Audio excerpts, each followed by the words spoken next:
Dolor a l'avantbraç. La epicondilitis és la inflamació dels tendons que s'originen en el colze i van fins a la mà. I es produeixen perquè per moviments repetitius amb la mà, amb el canell. Llavors això es pot produir tant jugant a tenis quan hi ha una mala tècnica o en les feines de diari. Per exemple, amb les secretàries o avui en dia tothom amb l'ordinador hi ha una mala posició i això, quan no hi ha una bona posició, es sobrecarreguen i produeixen aquesta inflamació.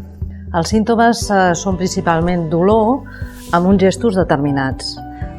Sobretot a la consulta, quan ve un pacient amb aquest problema, el que et diu és que quan agafa un pes, per exemple, que agafa una gerra per posar l'aigua li fa mal, o bé quan està molta estona treballant, per exemple, que està en el teclat de l'ordinador, també li fa mal. Hi ha moviments concrets que reprodueixen aquest dolor i que comencen al colze i van cap a la mà. El més important precisament és això, mirar d'evitar que es produeixi. S'ha de mirar de fer uns exercicis concrets per evitar les males posicions.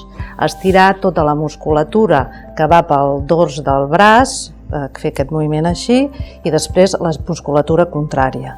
I a part d'estirar-la, també fer exercicis per reforçar-la. Llavors, per aliviar-ho d'entrada, hi ha els tractaments immediats, que és posar gel quan tens el dolor fort, i després es pot donar un antiinflamatori i després ja ve tot el tractament que pugui ser de rehabilitació. O bé tècniques específiques, com pot ser un tipus de massatge o també l'acupuntura, tot el que sigui un tractament del dolor, i per altra banda insistir en tot el que sigui els exercicis i els estiraments preventius.